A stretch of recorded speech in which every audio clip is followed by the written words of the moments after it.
Good afternoon to all.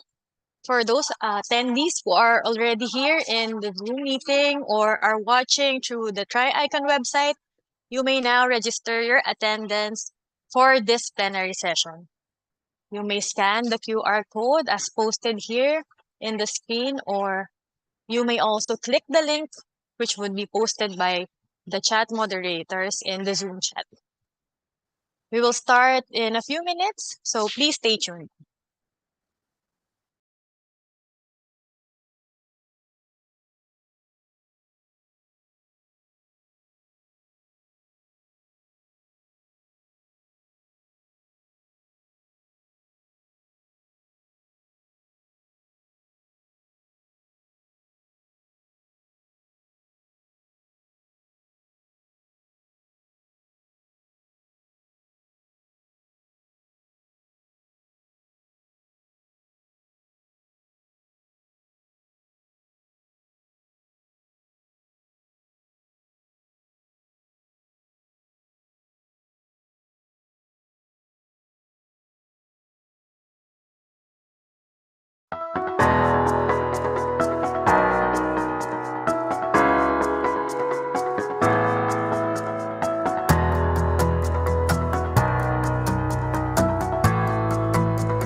Hello? Can you hear me now? Yes. So, good afternoon again to everyone, and welcome to the plenary session of the Triicon 2023. This is Johanna Rachel San Pedro, the mistress of the ceremonies for this plenary session. Before we begin this afternoon's plenary session, we would like to reiterate the conference house rules.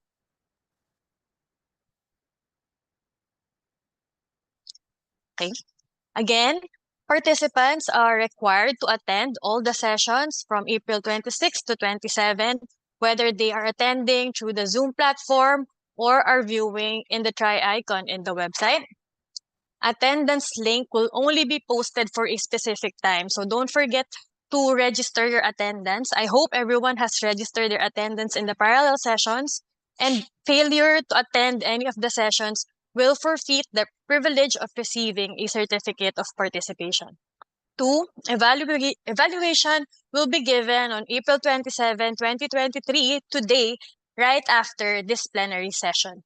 And finally, the attendance to all the sessions as well as the result of the evaluation will be the basis in the release of the certificate with CPD points, as well as certificate for CPD self-directed learning. Okay? So I hope all of the attendees were able to take note of these house rules.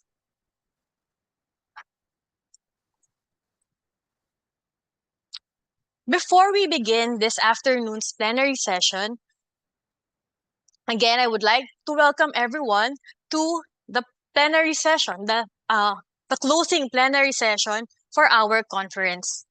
But before we go to the closing, I would first like to remind you of what transpired during yesterday's event. So yesterday we had the opening plenary session. So we had the speakers and the participants were welcomed by our Trinity University of Asia President, Dr. Gisela Luna. Then afterwards, the program was continued with the delivery of the plenary talk by our speaker, Dr. Leslie Michelle Dalmasio. She expounded on the topic on striving for sustainable communities through health promoting technologies and ideas.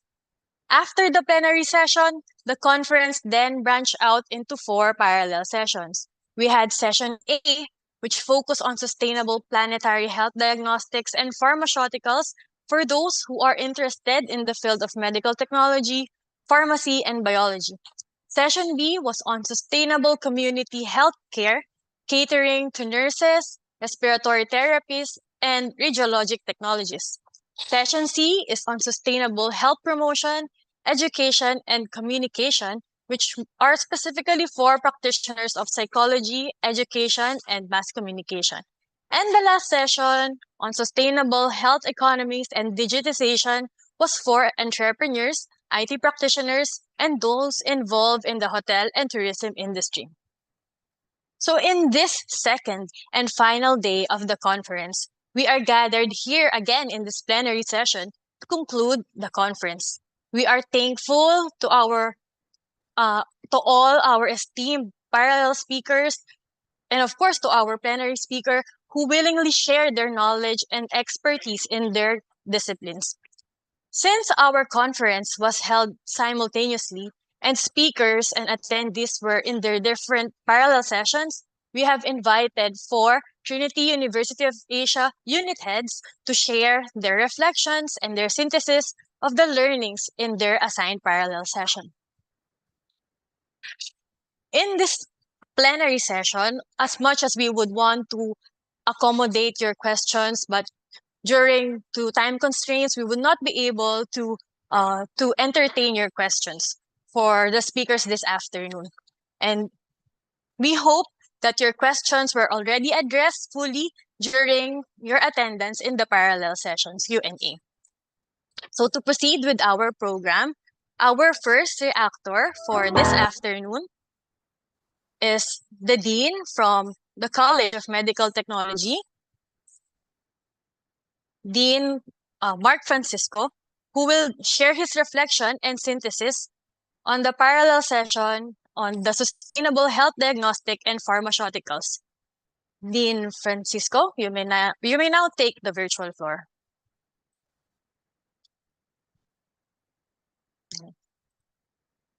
Good afternoon, everyone. And first, I would like to thank the committee of this year's Triicon and congratulations.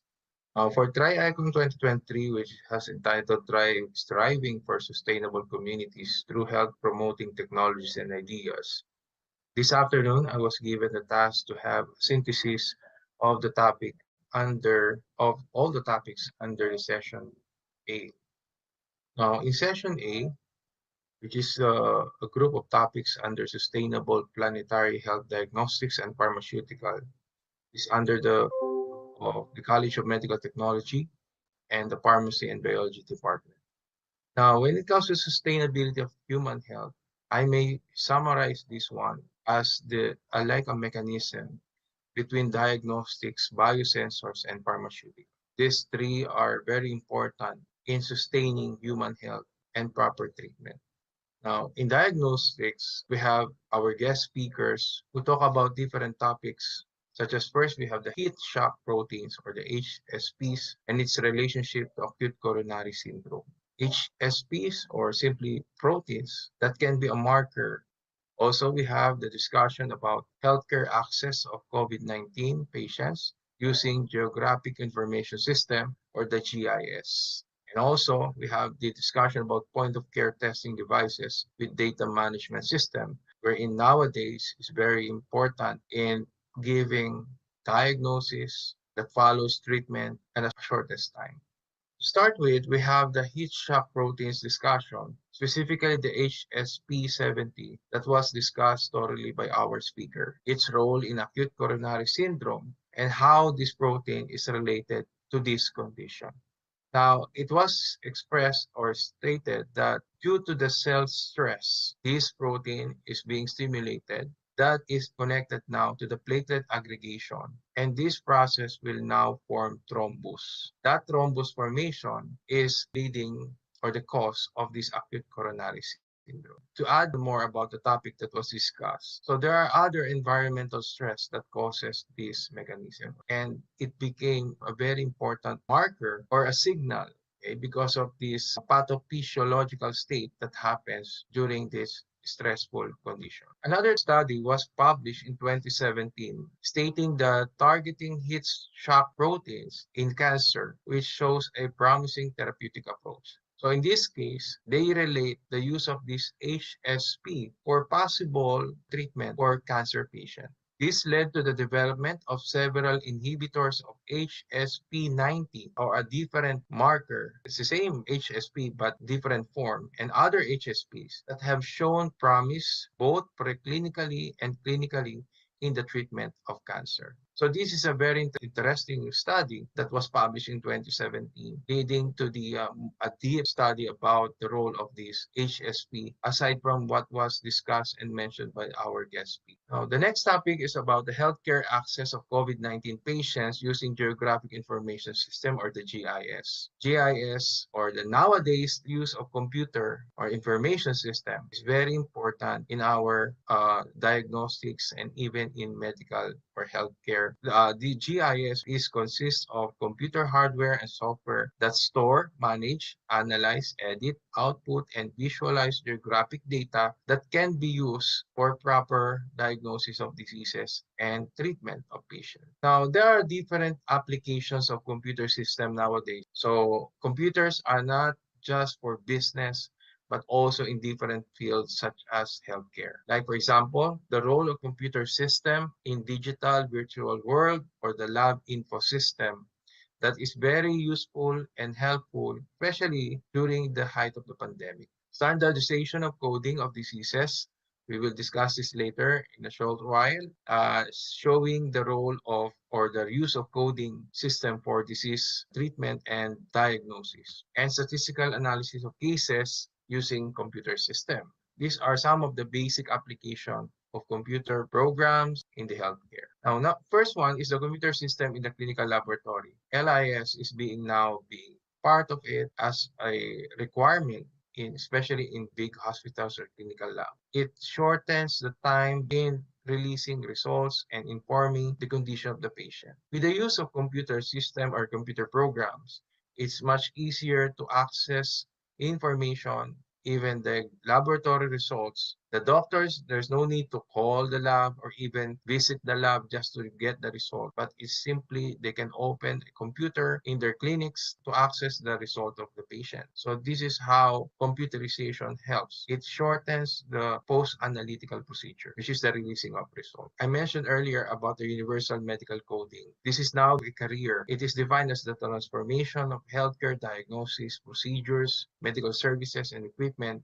into universal medical alphanumeric codes. These codes are universal, assigning a specific code for certain diagnosis, treatment, or even condition of the patient. Here, for example, the clinical notes during a patient's visit, even all the lab results, radiological reports, even the summary of discharge of the patient is being encoded by a professional known as clinical coders.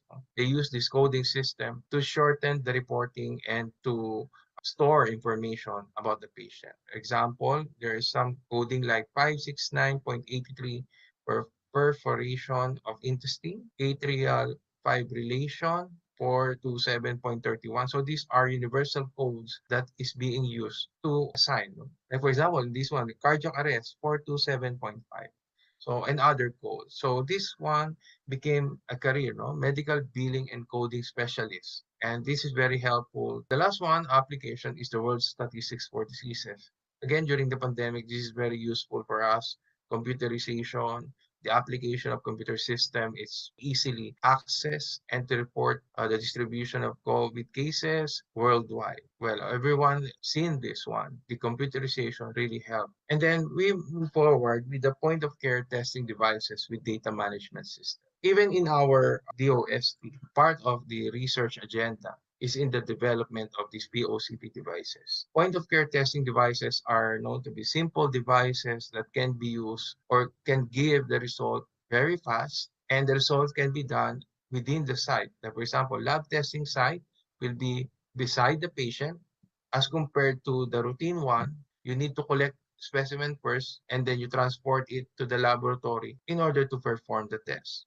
But for point of care testing devices, it's much easier to be used beside the patient. So in other terms, POCT is also known as the bedside testing. Provides rapid test results in minutes. However, of course, there are some to be considered. When incorrectly performed or inappropriately utilized, POCT can generate misleading results that require additional follow-up at increased cost and risk to the patient. So the role of the medical technologies is all still there. Even though the device is more simple, it's like any person can easily follow step by step to use that devices. But still, the proper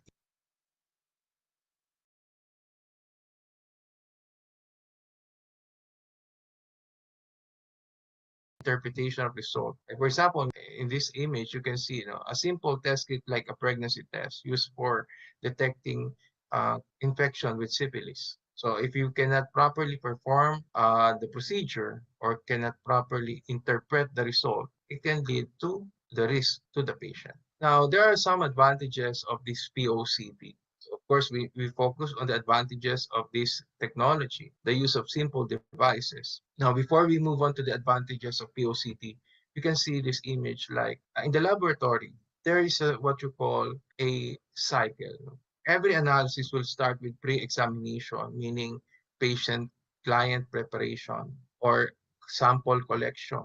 Then, after the sample collection, for example, blood sample, it will be transported to the lab or the main lab. So after that, once the specimen is being transported and the examination will be performed in the lab, and then after that is the post-examination wherein you need to record, to report the result, and that is the last part of this analytical cycle in the laboratory. With the use of the POCT, first it eliminates elimination of sample transportation to central laboratory. So that you don't need to transport.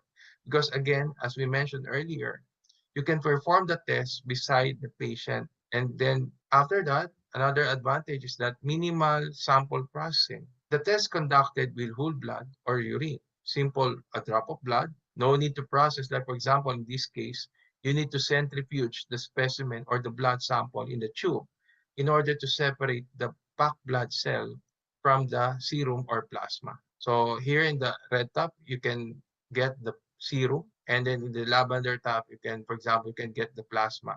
It depends on what is required by the machine or the instrument to be used for analysis. So this is one of the challenge in the laboratory. You need to process the blood sample in order to get what is required. Unlike in the common POCT devices, you don't need to process because what is required is just a whole blood, freshly voided urine. Then you use that for the POCT devices. So this is now the technology that is being developed in the biomedical engineering, using chips, devices that can measure, analyze in a very simple manner by using programs and what they call the chip to detect a certain analyze. So that is the promises and advancement in the POC. And number three, another advantage is that simple analytic process. So when you say simple analytic process, it requires a very basic step-by-step procedure. Like for example, pregnancy test kit. You just open the pack and then you put the required 2 to 3 drops of urine, wait for a few seconds or minutes, you can check for the result. 1 line, 2 lines. So that is a simple analytic process. If you will compare that in the actual routine procedures in the laboratory, you need to follow a lot of things like the quality control testing, the the running of QA as analytes before you run the blood sample or patient sample. There's a lot of things to be considered before the actual analytic procedure. Next one is minimal sample requirement. As we mentioned, in some test kits, it only requires a certain simple like a drop of blood or 2 to 3 drops of urine. So that makes this POCT requiring a minimal sample requirement. Then we have the very rapid availability of results. Within 1 to 2 minutes, you can have the result. Again, another simple example of this POCT device is what you're using to measure your blood glucose. Just a drop of blood, and then after that, just wait for a few seconds, and you can have the result. So this is an example of a glucometer or a simple device that can measure glucose level. So within 1 to 2 minutes, you can have the result. So these are the advantages of POCT. Again, proper use, proper training on how to use these devices is very important. So virtual medical consultation is another application of this POCT. So during the time of the height of pandemic, we are all, or for example, there's lockdown. You cannot visit your doctor. Even doctors cannot assist you face to face. So the application of this virtual medical consultation became possible by consulting your doctor by virtual meeting. Can be supported or proper diagnosis by the doctor, but actually by performing POCT tests. Okay? Not just solely talking to your doctor. It should be supported by simple tests so that it can help in the diagnosis. Another group of topic that was discussed is about the biosensors. In the biosensors, we have the speaker about the automated diagnosis of COVID-19 using deep learning and chest X-ray images. And we have the biosensing technologies in precision medicine. So these are what you call innovations in proper diagnosis of diseases. The major role of these biosensors is really to make lesser contact from person to person, lessen the spread of infection. Also, this technology will help us speed up everything. So that is the promise of computerization and robotics in the laboratory. The robotics in medicine using biosensors. So bio means, of course, life, and sensors, these are the technologies or microchips that we are using to sense or to detect something. Okay, before we move on deeper with this topic, let us review the different terminologies that nowadays we are hearing about artificial intelligence or AI. What is AI?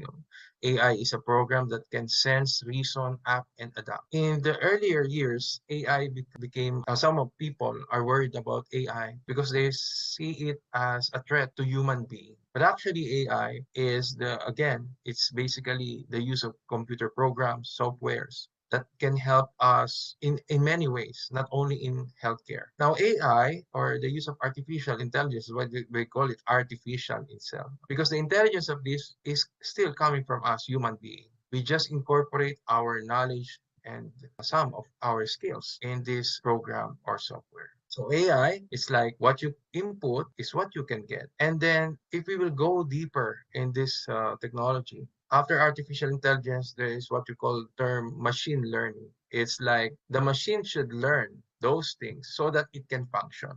And algorithms whose performance improve as they are exposed to more data over time. Again, we are human. We are still the brain of this innovation or technology. We input those learning from this machine so that it can be used later on accurately, precisely, based on its function or use. And then we have the word deep learning. For deep learning, a subset of machine learning in which multi-layered neural networks learn from vast amounts of data. So deep learning is like, again, if we will just follow the term itself, it's deeper, it's somehow really linking the role of the brain in this technology. So the human brain is somehow being used to make this technology like how we think and how we perform. So that is what we call deep learning. These terminologies are being applied in this latest development of robotics, even in the healthcare. Just to review and to touch topic that was presented by our speaker,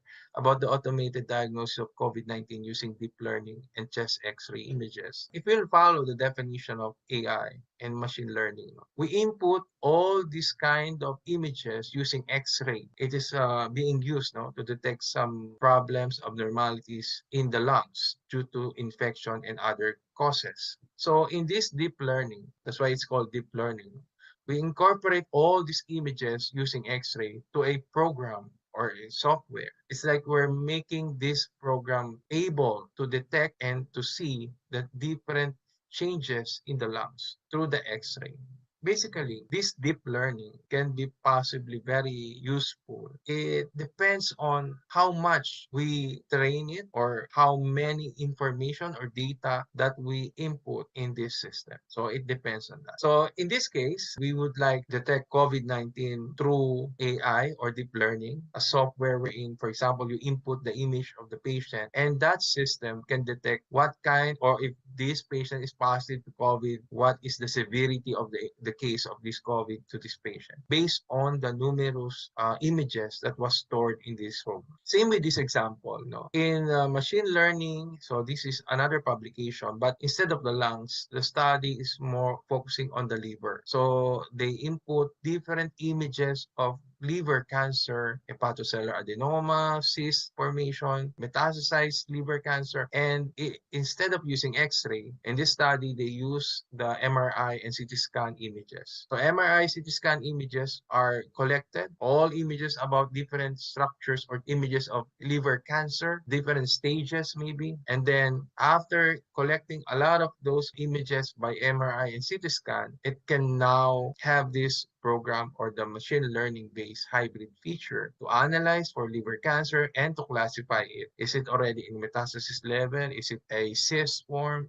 How large is the cancer in the liver? That is the application of this technology. Well, it only shows us that this technology can be applied in different images. It depends on what are the data that you have. And it can also be applied to different organs of the body. Well, lungs was mentioned earlier with the study simply because COVID-19 affects the lungs, no? And we have this pandemic. And then the second one, this one is the liver because liver cancer is becoming very common.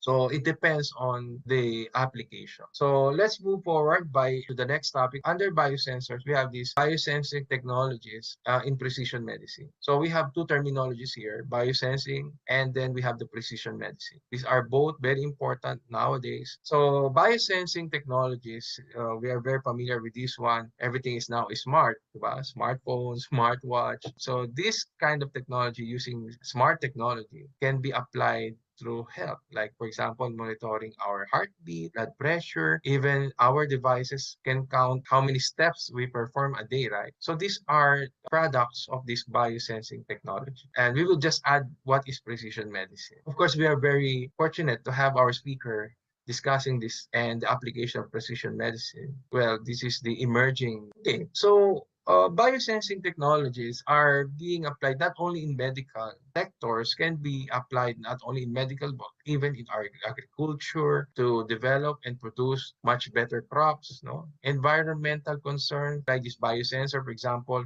toxicity in our water supply, toxicity in the air, detection of the pollution, and even in the food, no, yung some toxins in the food and other harmful chemicals that can be detected by using a sensor. So going back to our topic, simply because we're more focused in the medical application of this biosensing, advancement in human healthcare, okay, using sensor is very much in demand. So a biosensor detects a specific biological analyte. So technology became very popular worldwide. So like for example, another article, this was published in 2018, biosensing technologies for medical application, manufacturing, and regenerative medicine. So a simple chip, a simple engineering product that can detect or that can be very useful for medical application. It became popular, number one, because it's non-invasive, it's cost-effective, high resolution, and portable biosensor. We are very much into nowadays, which is very portable, simple, smaller, no, easy to carry. So these are one of the things to be considered in developing a biosensor. However, so it's always there's always however, because again, but still it is however still with challenges to overcome. Like for example, including real-time in vivo monitoring of organ functionality in high-risk patient. As of this moment, this technology is really still under studies and more studies come for this one to perfect this technology. But of course, there's nothing such thing as perfect. So this technology cannot be now still very much applicable to high-risk patients. So still technology somehow has limitation when it comes to application. Just to have this, to summarize those things that we're discussing about biosensor, you can see here, these are, some are promises. No? Like for example, this one, eyeglasses that can measure the lactate level and even glucose level of the person wearing that eyeglasses. So it just shows that imagine, no, it can monitor the glucose level in your blood by just wearing that eyeglasses. This one, we say mouth guard. A patient will wear this mouth guard, and then you will check the level of uric acid. That is non-invasive, right? When you say non-invasive, there's no need now to collect blood just to measure the amount of uric acid present. But these are again still under research, not being used in the laboratory yet, but still these are some of the promising technology that can be possibly used in the future.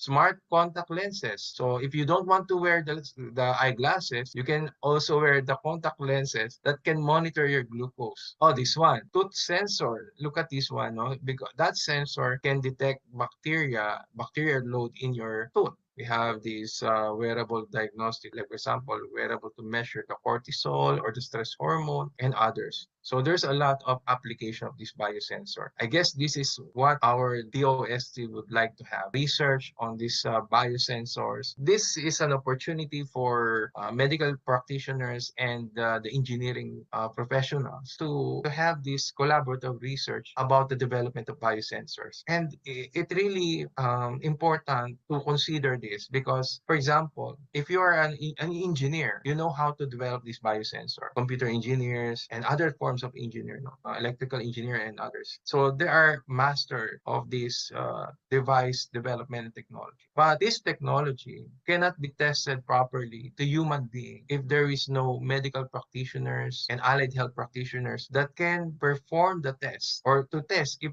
this device is really applicable or really acceptable when it comes to the result which is precise and accurate. So again, in research, there is now what we call collaborative research wherein different professions need to have this certain study to consider their expertise in developing these devices. O kasi nakita ko yan before that. For example, if I may share to the listeners right now, in the Philippines, a simple vein finder is very expensive. Even big hospitals have limited numbers of these units of this vein finder. This vein finder is just the term itself. You know, it helps in locating the vein for venipuncture, even inputting IVs. It is very expensive simply because there's than five companies are who are having this license to develop these devices. And surprisingly, there's a lot of studies, prototypes, developments that is published in journals, but they're not able to reach the level of patency or even commercializing these devices. The answer there, or the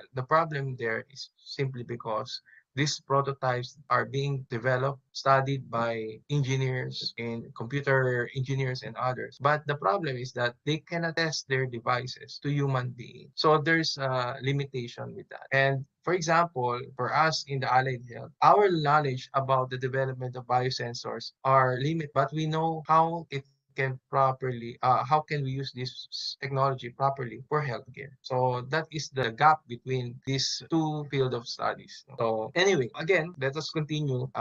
Medyo napatagalan tayo dito, but again, because this is very popular nowadays, the use of or the development of different biosensors. Even our smartphones, our smartwatches, these are product of this biosensor. Okay, so the next term what that we have is the precision medicine. It is defined as a form of medicine that uses information about persons' own genes or proteins to prevent what? To prevent. Prevention is better than cure. Another thing is that we use the information of the genes or proteins of a person to properly diagnose the condition or the disease, or the later on, of course, to treat the disease. So this is the basic definition that I got from precision medicine. It's a precise application of medicine. So we go deeper in the study of genes, DNA of a person before properly diagnosing the disease and treatment. So young generations of medical practitioners are applying this precision medicine. The precision medicine application, for example, in cancer. In cancer, discovering unique therapies that treat an individual's cancer based on the specific genetic abnormalities of that person's tumor. So simply, it tells us that if there's, for example, four patients having the same liver cancer, but this cancer or tumor that they have might be different when it comes to structure, genetic makeup, and a lot of things. No, it is very unique from person to person. So the precision medicine is applied in cancer for knowing the specific information about the person's tumor for the following reason. Number one, for proper diagnosis.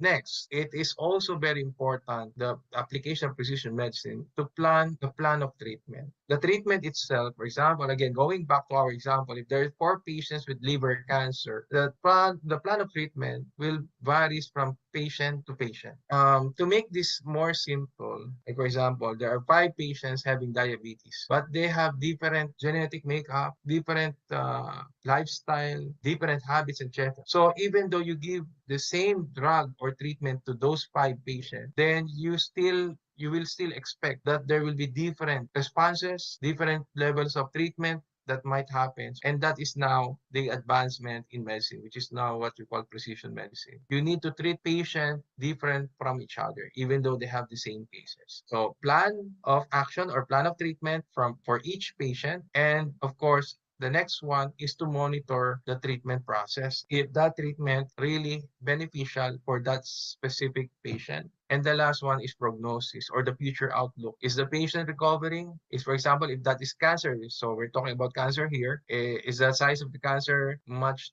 smaller now, lesser number? So that is a good prognosis or a good outlook, meaning that the patient is responding properly and the treatment is effective to that specific patient. So it's like go deeper to the characteristic of the patient, not just mass treatment. So you just giving the same treatment to all patients having the same condition. Okay, now speaking about this difference between traditional medicine and precision medicine. So traditional medicine, one treatment fits all.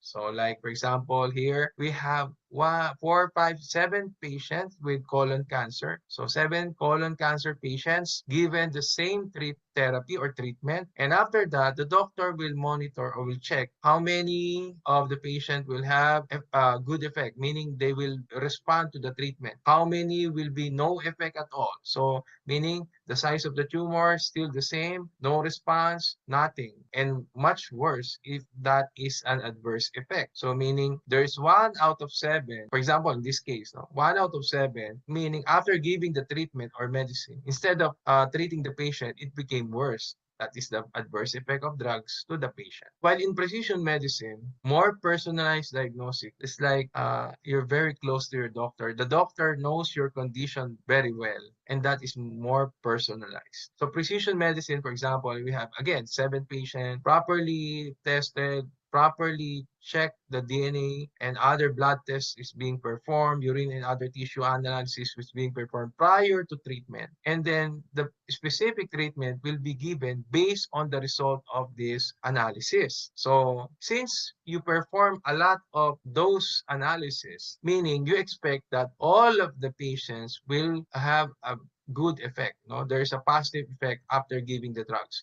So this is more personalized. Take note, no? So the first 3 patients have the green, just an example, green treatment, yellow treatment, and the blue treatment. So those all treatment is personalized, and we are expecting all of them will respond properly, or they will be treated based on the therapy that was given. So that is the main difference between traditional medicine and the precision medicine. So next, let's move on to the last part, which is pharmaceuticals. In the pharmaceuticals, our guest speakers discuss about the role of pharmaceutical industry, and then of course that pharmaceutical industry should able to sustain, okay, how we sustain the development of drugs, the production of drugs and treatment. So that is sustainability. And of course, those drugs and treatment that was given must be with easy access to our consumers, or the pharmaceutical diagnostics for Filipinos. That these are the topics that was discussed by our speaker. And of course, the last one, we have the utilization of Moringa oleifera lam, which is what we known as the simply malunggay, for its health benefit. So under pharmaceutical, actually the topic is being aligned very, very well, no? Meaning from the role of the pharmaceutical industry, how to sustain this one, how can we have an access with this treatment and drugs, and then later on we go back to basic, which is the use of the natural or the herbal medicine that we have nowadays. And there's a lot of studies and research that is being performed in the different plants that we have in our um, naturally occurring plants that we have for possible treatment or health benefits. Okay, so again, I would like to put this one in like a mechanism again. So the role of pharmaceutical industry in the development and production of drugs, and how they um, sustain this drug supply, and its capability to be for easy access. Okay, for example, so during the time of the pandemic again, it's very nice to use this as an example, because actually we are not yet done with this concern with the COVID-19. It is still there, and as experts told us, it will stay there, and unfortunately, and but expected, that these organisms are mutating. And this mutation is again a product of, well, if human beings would like to survive, this microorganism also would like to survive. That's why they mutate. Okay, so the role of pharmaceutical industry in developing and the production of drugs, like for example, in the development of this vaccine against COVID-19. No? So this vaccine production or development during the time of the pandemic, it really is like us people are really weighing. Is it really uh, much better, or it's a better decision to have the vaccine or not to have the vaccine? Because in that certain time wherein we have the height of the pandemic, it's like your safety is like always um, um, our priority. So the vaccine production for against COVID-19, it doesn't follow the routine process of developing vaccine. Now, but we don't have any choice because we are under pandemic condition. And after that, so it doesn't stop there, the production and development of different types of vaccine. Some of the vaccines are being developed in the uh, old ways, or the the s- uh, the old process of developing vaccine. And we have this RNA developed vaccine type. So there are a different technology that was applied in this RNA vaccine. Okay, so after this production of vaccines, we need to have the proper access. Because even though there's vaccine that is present, for example, or available, if we cannot access it, it's useless. So this is the mechanism, no? The role of pharmaceutical in the development, response, no, and able to sustain the supply and for proper access. Just to share, no, speaking of the vaccine development or drug development, drug discovery and development really follows a long process. So meaning, take note of this representation. It takes years, no? 2 to 5 years in developing and uh, thinking of the production of a certain or developing a certain drug against um, diseases. And then 1.5 years for the pre-clinical development, and then another 5 to 7 years for the check to detect the safety or toxicology studies for these drugs that is being developed. Is it safe to use? Is it more beneficial than giving uh, hazards to user? And then after that, another years to come for regulatory approval, which is what happened to our vaccine, COVID-19 vaccine. It was shortened because of the pandemic. No, we're under the pandemic, so we cannot follow. Imagine, no, if you will wait for 7, 10 to 12 years or more before we have the vaccine, what will happen to us? No, and then of course the last phase or phase 4 is post marketing. In this post marketing, it only shows that even drugs that is already being out in the market, we are not 100% sure about the safety of these drugs. We are not 100% sure about the um, benefits of these drugs. If you if you saw this commercial about the use of drugs, like yung commercial ng isang drug na safe ba yan? Safe ba yan? If you will think about it, bakit kaya ganun yung, why is it that the commercial is about, oh, this drug, safe ba yan? Safe ba yan? Because there's no such thing as 100% safe drugs. Even those drugs already in the market, later on, it can be removed. No? Bakit kaya, for example, um, a simple drug, which is Cortal. I don't know if young generations knows this, but Cortal is a common drug before, but it was removed from the market because of its side effects. So it means that um, that is the weighing about the benefits and the hazards of a certain drug. So again, going back, I presented this slide just to show us the real process on how to, from the discovery up to the development, up to the use by the public. No? Because, for example, in the clinical development for phases of toxicology and trial, um, for example, you started with a small number of population, healthy volunteers, until you need to have uh, trials for specific people having the disease, and then later on, the large-scale controlled clinical trials. So it really takes time. Kaya nga, during the time we're using these COVID vaccines, there's always a follow-up reports about, oh, there's a case of side effects that was detected by using this vaccine, blah, blah, blah, blah, blah, because that is part of the post-market. Okay, so last topic is about the utilization of Moringa oleifera lam, which is the malunggay that we use for our, di ba, in our menu. What are the health benefits of this Moringa oleifera? First, it can be used as a prevention. And you will see, no, a lot of nowadays you can see in the market a lot of supplements. So we say supplements, ay, uminom lang ako dito after drinking this, my eyes is very clear, something like that. Hanggang pa nito, hindi ka after that. What does it mean? These products are not actually tested to really proven to treat a disease, but it's more of somehow they say that their claim it can prevent. So in this case, this malunggay, the claim is that it can prevent formation of kidney stone.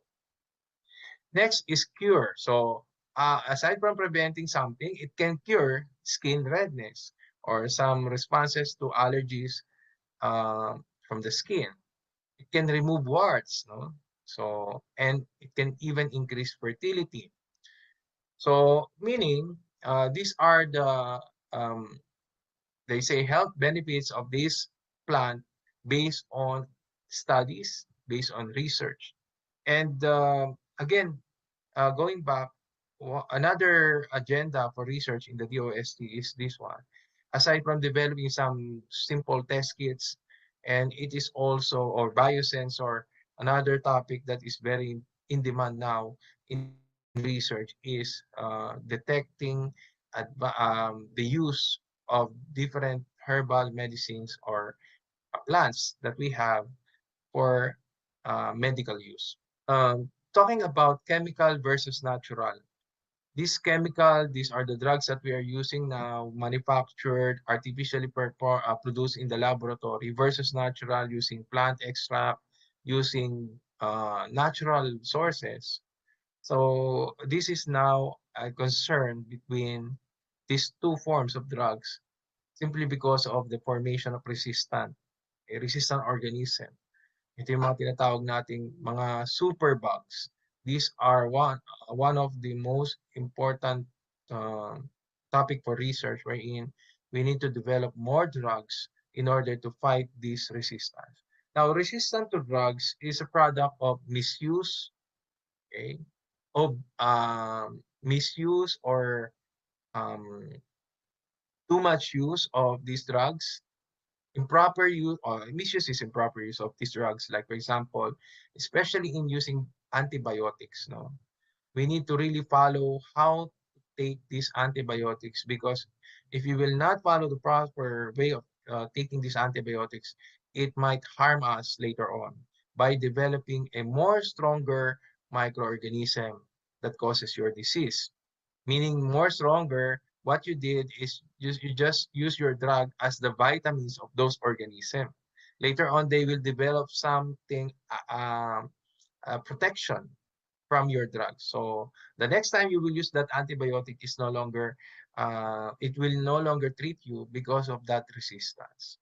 So again, like for example, we're talking about ESBL, MRSA. So Aureus is a very simple cocci, but because of resistance, it's very hard to treat open wounds. For example, a patient after surgery, simple surgery, and then it's already weeks, no? The wound is not healing, and the reason is because of infection with resistant organism. So speaking of the Department of Health, so the Department of Health issued some of these 10 herbal medicine in the Philippines that is proven to be useful. And just to mention, like for example, ampalaya, the bitterness of this ampalaya helps in lowering the blood glucose. No? And another example is this bayabas, no? It's the guava. The guava, even the guava leaves, it is being used even before, no? As its antibacterial property. So I remember I have one friend who is using pansit-pansitan like tea kasi daw it can prevent dengue infection. So those are the things that is result of some research. Okay. Lagundi. So lagundi is known for treating cough. So even in the market or in commercial, you can see there are some drugs now that is endorsing or using natural sources like lagundi. Okay, so other studies in this field, like for example, the anti-diabetic activity of allium sativum, the study in 2013, no? It is the bawang or the garlic that we have. And it is studied based on its property, anti-diabetic property of this allium sativum. So Again, it depends on the condition of the patient. No, not necessarily if you have diabetes, you can just use bawang to lower your glucose. It depends on the level of glucose that you have, or if your diabetes is controlled or not. Another study is about the use of tomato. No? Anyway, tomato is known to be having this substance for anti-cancer property. And then just recently in 2022, a discovery of a cocktail of potential SARS-CoV-2 main protease inhibitors through virtual screening of a known chemical components of Vitex negundo L, which is the lagundi. Ayan. Ulitin ko po, lagundi po yung dahon na yan. Meron lang siyang kahawig, no? But this lagundi leaf is now being studied against SARS-CoV-2, no? But lagundi is known to be very effective, as they say, for treating cough, no? Cough-causing diseases. So with that, thank you very much, and maraming salamat po for listening, and hope you get something from my presentation this afternoon. And again, thank you very much and have a nice day. Thank you very much, Dean Francisco.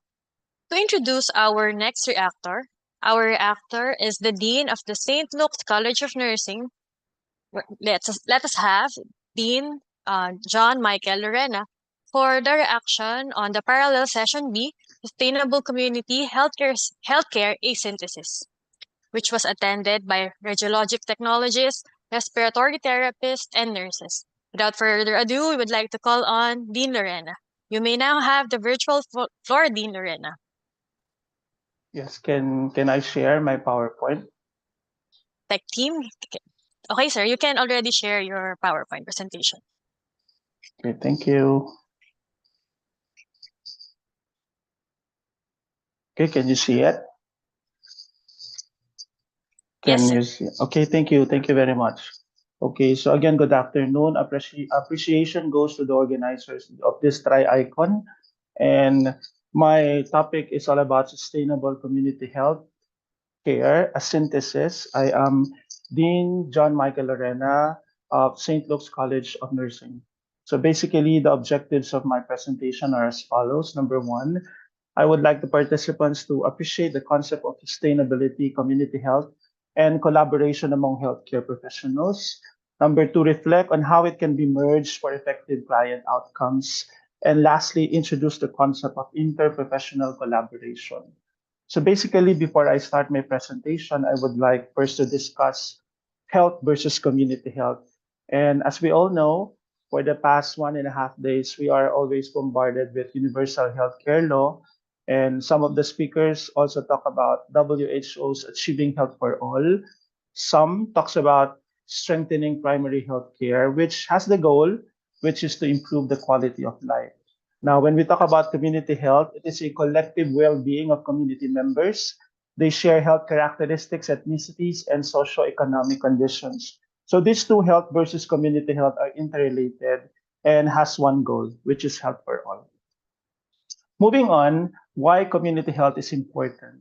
Obviously, community health care is important because it addresses health disparities, basically in rural and low income areas wherein poverty, homelessness are pretty much evident and other risk factors. Number two, it lowers healthcare cost because when we talk about community health, primary healthcare is of significance. And sometimes primary healthcare is or focuses on the client itself or making it client centered. And lastly, community health has resources which can become assets in public health initiatives. So the model that the community healthcare or community health is using is the holistic model, wherein they treat and prevent multiple conditions or multitude of conditions. Now, for a continuation, when we talk about community health, we are working at the community level, which promotes healthy living. It helps prevent chronic diseases and brings the greatest health benefits to the greatest number of people in need. And this was attested by the Center for Disease Control and Prevention. And when we talk about healthy living, it does not focuses only on the food we eat or exercise, but it also talks about positive thinking and feeling good. Moving on, we now talk about sustainability. When we talk about sustainability, this is the development that meets the needs of the present without compromising the ability of future generations to meet their current personal needs. In other words, when we talk about sustainability, it should be continuous and it should be multifaceted, meaning it has other factors like economic, like environment, which were discussed by some of our speakers. And now I am going to match sustainability versus community health. When we try to maintain a sustainable healthcare, we always look at providing high quality, effective, and safe healthcare as a major economic and social challenge. And of course, when we talk about economic, are our interventions cost effective? And are our interventions ecological? Meaning, is it environmental friendly? So basically, that is now the main challenge for all healthcare workers, whether you are a nurse, whether you are a radiologic technologist, whether you are a respiratory therapist, we are all encountering this health challenge. Now, when we say sustainable community health, there should be a good collaboration among healthcare team members and in between systems that would help us achieve our goals. And I think the plenary speaker talks about good health and well-being as one of our SDGs.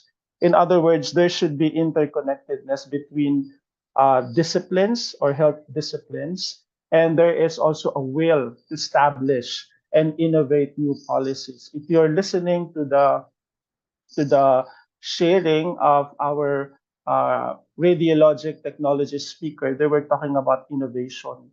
And in other words, all members of the healthcare team are implementers and must be held accountable in creating unified efforts to address such challenges. Now, moving on, why there is a need to sustain community health. The definition of sustainability has constantly evolved and it would evolve in the future. But right now, when we talk about sustainability, it now focuses on well being of patients or clients, healthcare workers as well, and community in general. Therefore, preservation of our own resources and promotion of our own interests or promotion of the interests of our stakeholders must be considered. And how can we do that? We follow the best practices. And when we follow the best practices, we are able to manage our own resources for the benefit of our community. Now, in our pursuit to be sustainable, we should be responsible with the use of our own resources. Number two, we should participate in disease prevention through effective health promotion. I think all of the speakers in this 1.5 day focuses really on health education and health promotion. And there should be a continuous developing of new knowledge through research. Because let's face it, knowledge development is the name of the game in community health. But when we do knowledge development, we should always remember we could attain that through research, but our research should be ethical in nature. And this was discussed by our speaker in the nursing area. Moving on, we always continue to innovate and promote emerging technologies that were mentioned by our previous speakers. So, in terms of our pursuit to be sustainable, we should also assess our current healthcare systems and structures. These systems or health structures serve to preserve and improve public health. Therefore, accessibility and quality of service provided should be ensured and a multidisciplinary team must be involved to address various aspects of sustainability. So collectively, I will call them healthcare workers or HCW, which comprises the following: the nurses, the midwives, the doctors, the radiologic technologists, the respiratory therapists, among others. And there is now a need to collaborate and share resources. That is the reason why I am proposing or I am reintroducing interprofessional collaboration in healthcare because probably that would be my reflection for the past 1.5 days. Now, when we talk about interprofessional collaboration, two or more professions work together to achieve common goals, and that is good health and well being. It is used as a means for solving a variety of problems and complex issues like health. And also, according to the definition of WHO for collaborative practice, it is actually working together with patients, families, and communities to deliver the highest quality of care across settings. So why there is a need for interprofessional collaboration? Effective interprofessional collaborative practice, or ICP, improves access to health interventions. It coordinates healthcare system, and actually, in the field of nursing and other allied health, we are practicing referrals. Also, ICP makes use of our resources efficiently. It reduces incidence and prevalence of disability. And the most important, I was listening to the radiologic technology seminar. It increases job satisfaction, which reduces stress and burnout from health professionals. In other words, there are shared efforts and resources leading to a common goal. In actuality, ICT produces a culture of social responsiveness, which is one of the factors of sustainability. So when we talk about social responsive, this is our obligation as a healthcare professional to contribute to the community or country in a way that makes the quality of life and environment better for those around them. So that is what I mean of social responsiveness. Now, ICP further supports client centered practice. It requires mutual respect, confidence, and trust among members, and it requires effective communication. So basically, what is lacking is, as healthcare providers, as healthcare professionals, as healthcare workers, are we talking and listening to each other? Are we talking and listening to each other and to the individual concerned, including their family and caregivers? Which now leads me to the question, are we ready for interprofessional collaboration? Just a real talk. Philippines face a lot of more basic problems that prevents healthcare professionals from giving the best care they can. And what are those? Majority of the Filipino lack access to basic healthcare, which is very true. If you're living in a far-flung area, definitely you have limited access to basic healthcare. If you're living in the mountains, definitely you have limited access. If you're living on a deserted island, you have limited access to basic healthcare. Number two, there are not enough healthcare workers in the country, which is very true because majority of the healthcare workers are going out of the Philippines, exploring new opportunities, looking for greener pastures, if I may say. But there are still Filipino healthcare workers that are staying in the Philippines and serving the Filipino people. Number three, the healthcare industry has not embraced digitalization. Probably some, yes, in the private sector, but some slowly are now embracing digitalization. And lastly, there are limited access to medical supplies and basic health services. Now, given these challenges, I think the most important here is solving the problems plaguing the country's healthcare system must be a collective effort. So, in our pursuit for sustainability, we should use our resources effectively. We should participate in health promotion and disease prevention. We should create policies that are novel and provide new regulations. And we should be innovative and promote innovative ecosystem. And in that way, the interprofessional collaboration of healthcare workers could come in for a good health and well-being, or health for all. So as a reflection, I'm now nearing the end of my presentation. What is my reflection? Realization of universal healthcare and quality healthcare will only be possible with a whole of government and whole of society approach, which involves other national government agencies apart from Department of Health. And it should also include local government units, development partners like NGOs, healthcare workers like us, among others. What else? Coordination between the academe and clinical practice must happen specifically in the introduction of interprofessional education into the curriculum. And lastly, we should have the correct mindset. Being sustainable requires great effort from all of us. After all, Philippines is a great country with competent, innovative, and passionate healthcare workers. And yes, there's still hope. On my last slide, I would like to share a quote from Mother Teresa.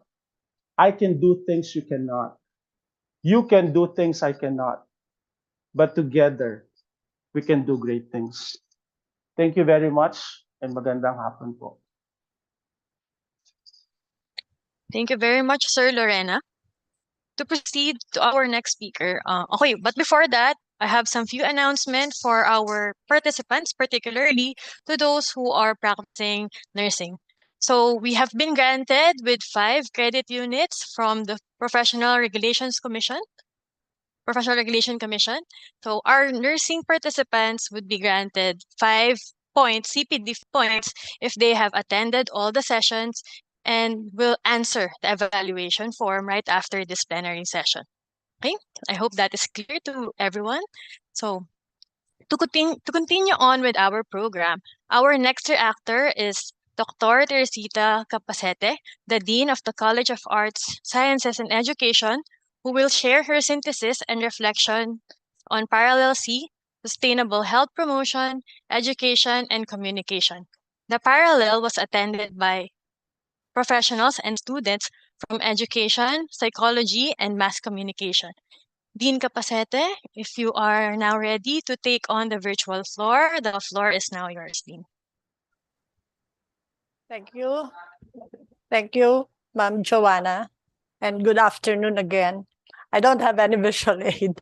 Okay. I do not intend to repeat what have been excellently discussed with you today and yesterday about our topic and unnecessarily belabor you with the same. I cannot help but just run through the topics itself and how I see them all related to each other. For day 1 morning session, the first speaker, and I call him Mr. Positive, emphasized that we must grow our capacities not only in times when things are good, but also when times are challenging.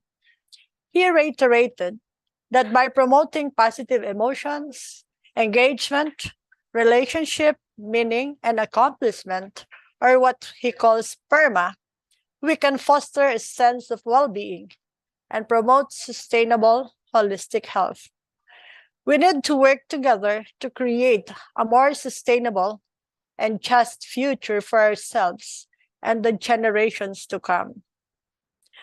The second speaker discussed the importance of community guidance and counseling services to address mental health issues in the Philippines. The speaker also emphasized on prevention rather than intervention, and that collaboration and awareness are necessary, as well as education and funding. Overcoming stigma is a community effort. The third speaker pointed out how lifestyle choices impact health risk behaviors among adolescents. Results yielded from our study showed that a school-based intervention program has a significant impact on promoting healthy lifestyle choices and reducing health risk behaviors. Personal factors, though, play a vital role. For day 1 afternoon session, corporate social responsibility, or CSR, communication, #activism, related to sexual harassment and school safety, and digital analytic skills and competencies of professional communicators in Indonesia were discussed in 3 separate topics. In the first topic, it was highlighted that intrinsic CSR attributions are essential for companies to evoke as they provide benefits as increased stakeholder trust and loyalty. The speaker also explored the importance of message design in evoking intrinsic CSR attributions and provided several message design elements that organizations can use to evoke intrinsic CSR attributions. One example given of on an intrinsic CSR campaign was Dove's Let Her Grow campaign in Thailand. And the second topic, hashtag activism, was discussed as a powerful tool for creating societal change, especially in raising awareness about issues related to sexual harassment and school safety. The speaker provided the example of Make a School a Safer Place movement in Malaysia, which gained widespread support on social media and led to important conversations on sexual harassment and school safety. In the third topic, the speaker discussed the insufficiency in digital analytic skills and competencies of professional communicators in Indonesia. The speaker highlighted the importance of digital skills in the communication field and provided some suggestions for addressing the issue, including providing digital literacy training for professional communicators and collaboration between academic institutions and the industry. The topics discussed highlighted the importance of effective communication in various contexts and the need for continuous development of skills and competencies in the field. Communication and the need for the professionals must keep with the changing landscape of communication and utilize tools like social media and digital analytics to effectively communicate and create positive impact. And for today's morning session, the first speaker discussed on community-based program. He embarked on by UST and the mission of Simbahayan to ensure the implementation of their different projects and advocacy regarding service learning with the end goal of social transformation. Further, the speaker stated that COVID provided opportunity for schools to develop their service programs to be recalibrated to fit the needs of pandemic situations.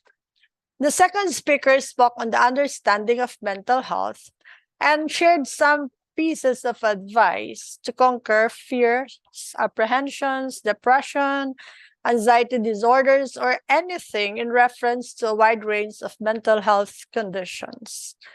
And the last but not the least, the third speaker focused on the basics of service learning and community engagements in HEIs, highlighting on community development and cataloging on the characteristics of high-quality services rendered to the community, which must be related to the changing times and related outcomes.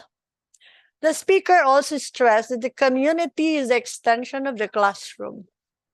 The typology of service learning and stages of service learning were also discussed. As we can glean from the topics, one idea presented leads to the other. Sustainable health promotion, education/community, and communication are key elements of a successful health strategy. Health promotion is a process that enables people to increase control over and improve their health. It is based on the recognition that people have the capacity to make decisions concerning their health. Education is a vital part of health promotion as it increases knowledge and understanding of health and health-related issues, and communication is a fundamental tool for successful health promotion. It is already an established fact that Especially these days, still in the midst of a pandemic, sustainable health promotion is a must. Exactly how that is done? Through education, of course. And how best this is achieved? Through proper communication. As in anything, lack of education is the culprit. And maybe not because we did not want to, but mainly because we didn't know how. I remember when the COVID-19 broke out, there was panic.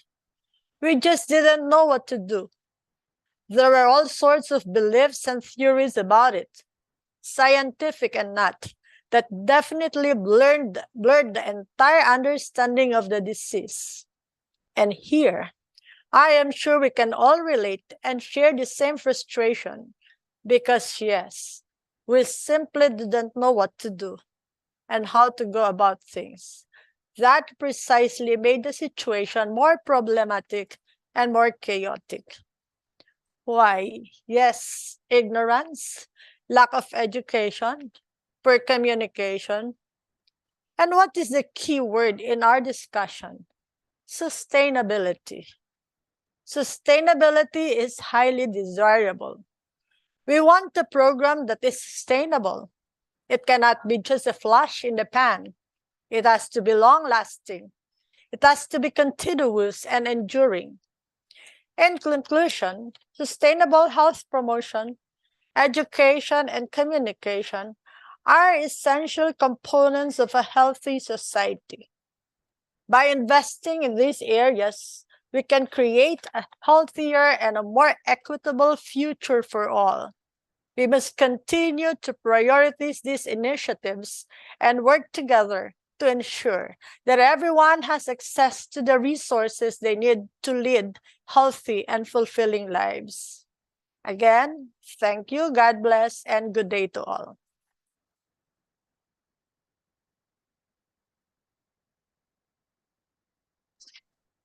Thank you, Dean Capacete, for your reflection. Moving on to our next reactor. Our next reactor is the Dean of the College of Business and Administration, Dr. Maria Victoria Rosas. Dr. Rosas will talk about the reflections on the Parallel D on Sustainable Health Economies and Digitalization. This was attended by participants who were interested in the disciplines of business management and administration, hotel and tourism management, and information technology. Again, to talk about sustainable health economies and digitalization, a synthesis, may we request for the presence of Dean Rosas to the virtual floor. Dean Rosas? Good afternoon. Good afternoon, ma'am. You may now begin your talk, ma'am.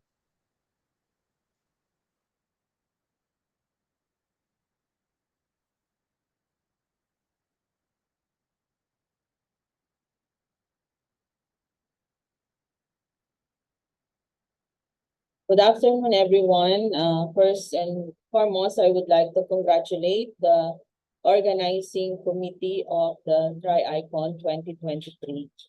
This afternoon, I was tasked to present the synthesis of the sharings and insights of the speakers in parallel session D on sustainable health economics and digitization.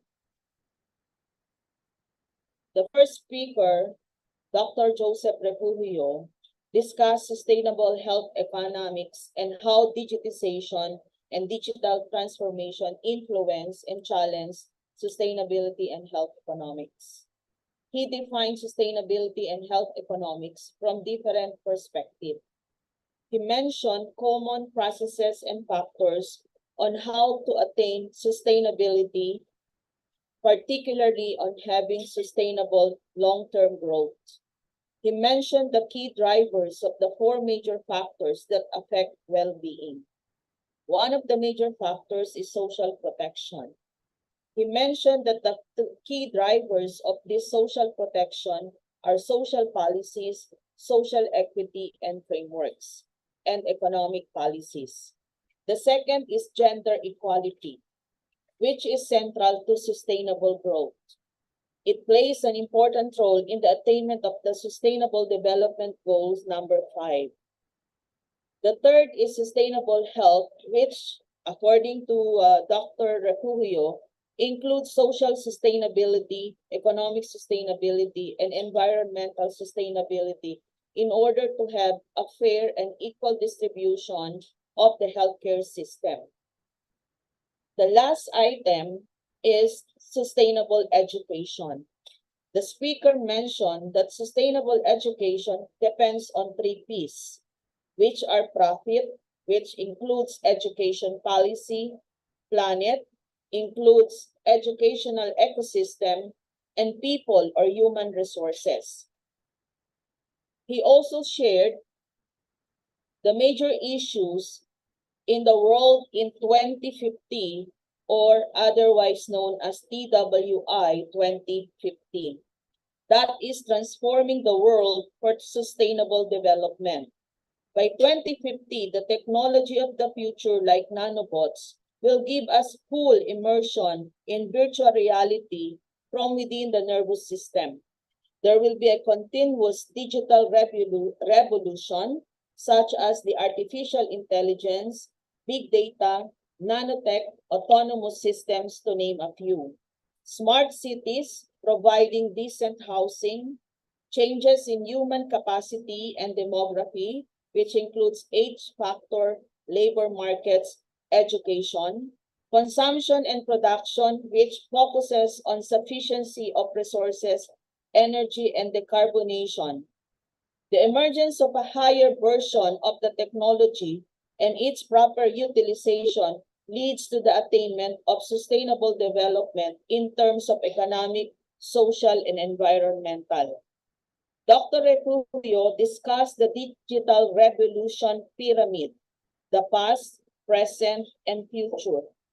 Digitization is foundational. This is the connection between the physical world and software.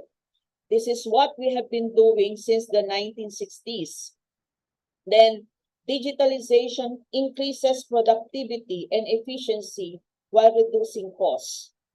Digitalization improves an existing business process or processes, but does not change or transform them. The digitalization presumes digitization. Majority of the current activities are part of the digitalization, while digital transformation is really business transformation enabled by digitalization. It pertains to the changing of business processes enabled or forced by digitalization technologies. Dr. Refugio also mentioned healthcare technology trends in 2030, as well as the challenges of digital and sustainable health economics, such as the use of artificial intelligence, cloud computing, blockchain, robotics, etc. He also reiterated that political commitment from the government leaders, transparency, community, and public engagement, adaptive research and evaluation, health workforce capacity building, ethical standards, economic investment, and intersectoral interdisciplinary partnership across government, academe, and industry are some of the possible remedial measures or solutions to augment challenges in the digitalized health economy. The second speaker, Dr. Emmanuel Dotong, discussed FIRE technologies or Fourth Industrial Revolution technologies in the healthcare industry.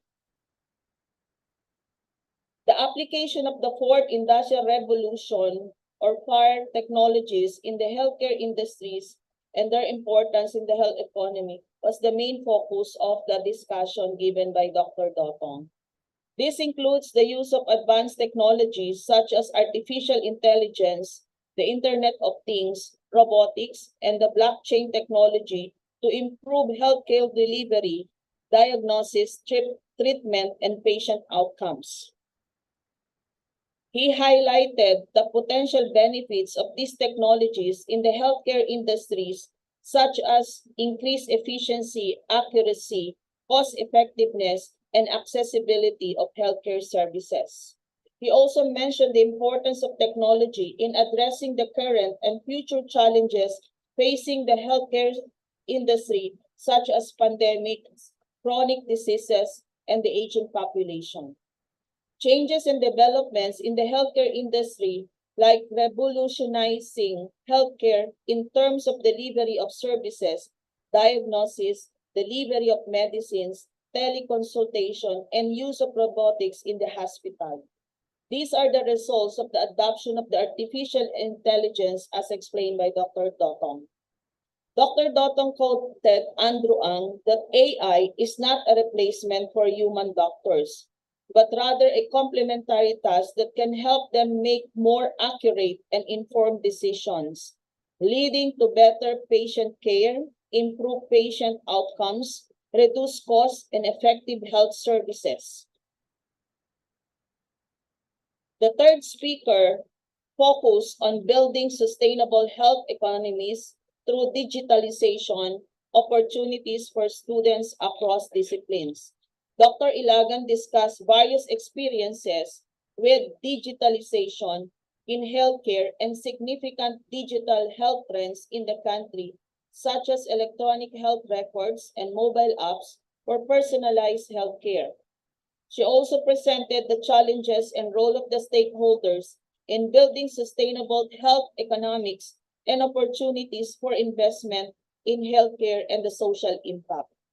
Likewise, Dr. Ilagan highlighted innovative health tech startups, social enterprises, and the potential of AI-powered healthcare solutions. She also mentioned the importance of skills and knowledge areas such as healthcare delivery, data analytics, software development, and business enterprises. Moreover, she encouraged everyone to take action toward building sustainable health economics by contributing their skills and knowledge. As a synopsis, the three stages of a digital revolution are digitization, digitalization, and digital transformation. These are now invading all areas of different sectors like business, medical, manufacturing, engineering, academe, and many more. These show changes in how to operate and deliver value to customers and cultural change that requires adjustment due to the emergence of new technology. The healthcare industry is one of the major industries that adopted the revolution of digital technology. In recent years, the COVID-19 pandemic has brought new urgency to meeting digital transformation goals and forced many organizations to speed up transformation work. A business may take on digital transformation for several reasons, but by far the most likely reason is that they have to. It's a survival issue. In the wake of the pandemic, an organization's ability to adapt quickly to supply chain disruptions, time to market pressures, and rapidly changing customer expectation has become critical. The information age brought a lot of challenges and opportunities. We are now in the last phase of IR 4.0 and moving toward IR 5.0.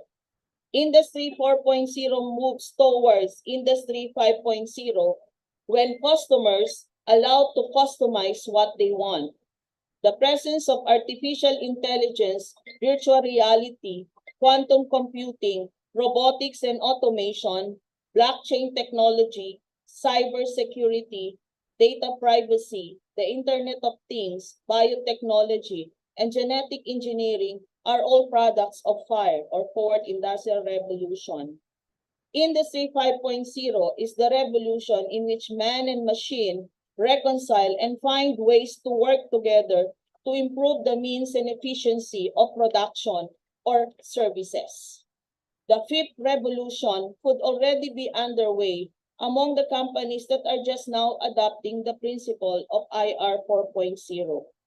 Humans might become more likely to handle the lighter work while machines take care of the more strenuous in some industries. The greatest advances predicted by Industry 5.0 involve the interaction of human intelligence and cognitive computing. Combined humans and computerized machinery are expected to take manufacturing, healthcare, and other industries to new levels of speed and perfection. The fifth revolution could also prove more advantageous to the environment as companies develop systems that run on renewable energy and eliminate waste.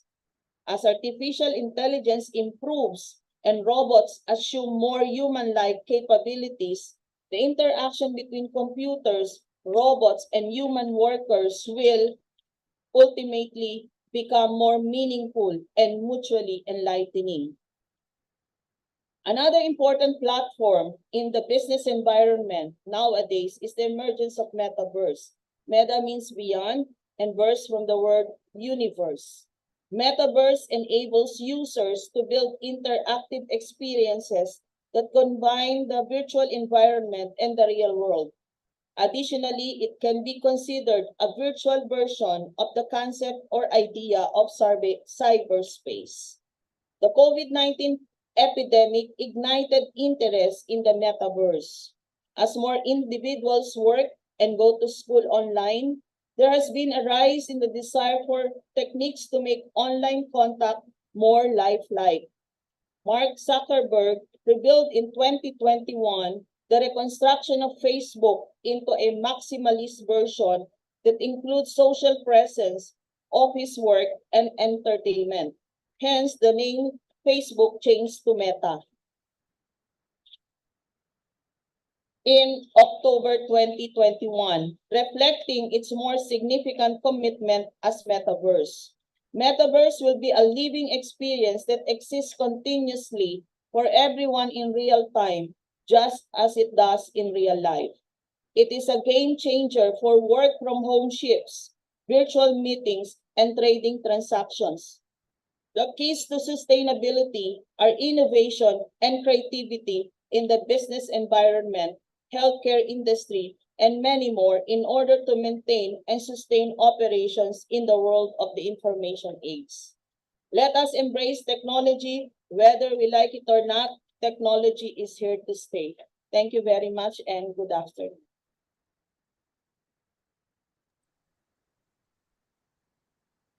Thank you very much, Dr. Rosas, the Dean of the College of Business Management and Administration of the Trinity University of Asia, for that comprehensive synthesis of the Parallel D on sustainable health economics and digitalization. Moving on to the next part of our program, to express our gratitude to our unit heads who presented their reflections on the different parallel sessions, may we proceed to the awarding of the certificates. We would like to call on the Vice President for Academic Affairs of the Trinity University of Asia, Dr. Howell P. Ho, to award the certificate of appreciation to our speakers for this afternoon.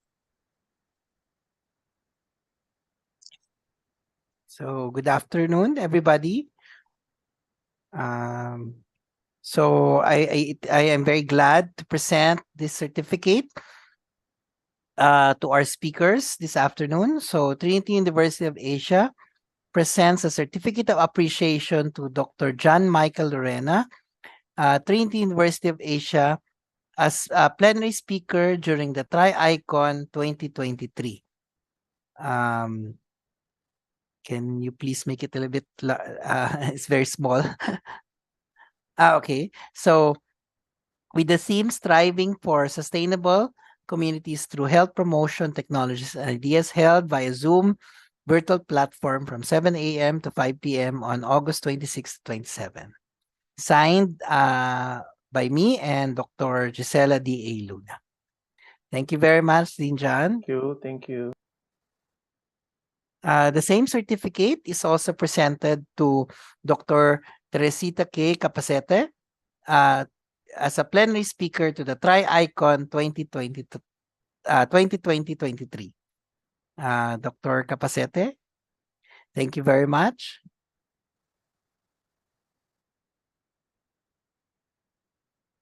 And the Same certificate is also awarded to Dr. Maria Victoria Rosas, who served as a plenary speaker during the Triicon 2023. Thank you very much, Dean Rosas. Thank you po, BPAA.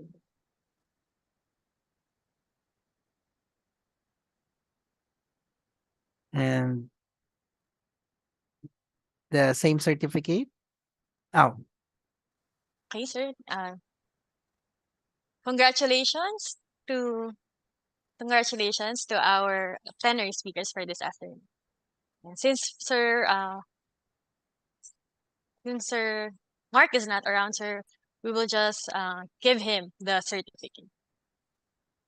May we again request our plenary reactors and the two Vice President for Academic Affairs for a brief photo opportunity to document this event.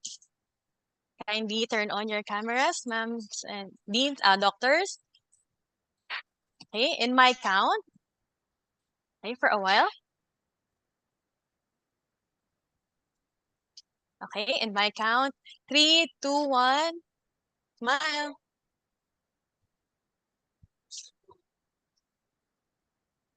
Another one. Oh, okay, we're good. We're good. Okay, we have captured the picture. Thank you very much for the very comprehensive um, reflections and synthesis of all of the parallel sessions that we have attended, that our participants have attended yesterday and today. So as we move towards the end of our conference and to officially wrap up this year's Triicon 2023, may we again request our VPAA, Dr. Howell Tiho, to deliver the closing remarks. Dr. Howell. yes. So greetings to all, and thank you for joining us at the Trinity Research and Idea International Congress Triicon 2023 with the theme Striving for Sustainable Communities Through Health Promoting Technologies and Ideas. Deep gratitude to our speakers who shared insights on the Sustainable Development Goals and how to build sustainable cities.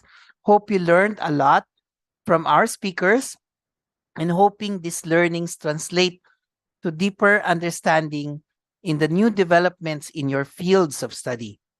Special thanks to the people behind the scenes who have worked hard to make this two-day event possible. Thank you to our participants for listening attentively to the various talks, and I hope you enjoyed the program as listening to the different speakers and the reflections that came afterwards. So thank you very much. Hey, thank you, Dr. Howell, for that closing remark. Okay. Moving on to our program, the link as we move to the end of our program, the link for the evaluation form can now be accessed. So these QR codes found here on the presentation, kindly scan this QR code depending on the parallel session which you have attended. You may scan the QR code for parallel A and so on. If you attended parallel A, kindly scan that QR code since this is specifically for that parallel session. The same link will be posted by our chat moderators through the Zoom chat box. And this evaluation will only be open starting now until 6 p.m. of today only. Again, the evaluation form will only be open from 2:43 onwards until 6 p.m. Okay, some few announcements before we end this conference. The Triicon 2023 is a free conference organized by the Trinity University of Asia and is open for participants who have committed their full time in attending the whole conference. As oriented in the conference house rules, during the plenary and each parallel session, an attendee must be able to join all the sessions, including the plenary and their selected parallel sessions, and answer the evaluation form to receive a certificate of completion. Ample time was provided during all the sessions to answer the attendance form. So kindly understand that for you to receive a certificate of completion, especially for those who are availing of the CPD credit units, you have to have accomplished the attendance, all of the attendance. And again, answer the evaluation form that is posted here. Attendees who were able to complete the attendance and answer the form will receive their certificates via email. Certificates will be sent after we have verified all the attendance and the evaluation of all of the participants. Again, to remind you, evaluation form will only be open until 6 p.m. today. And finally, for participants who need a copy of the conference program, the program is available for downloading in the Triicon website, and you may also view the same program in the TUA Facebook page. We would like to thank all the participants who joined in the conference from its opening plenary session to the parallel session and up until to this closing plenary session. Again, this has been Johanna Rachel San Pedro, Research Associate of the University Research and Development Center of the Trinity University of Asia. Thank you for attending, and we hope to see you again in our future events. Goodbye, everyone. Thank you, and see you on our next events.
So for those who were asking what is the profession code that would be put in the evaluation form, just kindly type in there your profession. Yeah.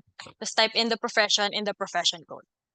Okay, I hope that's clear to our CPD attendees. Thank you very much.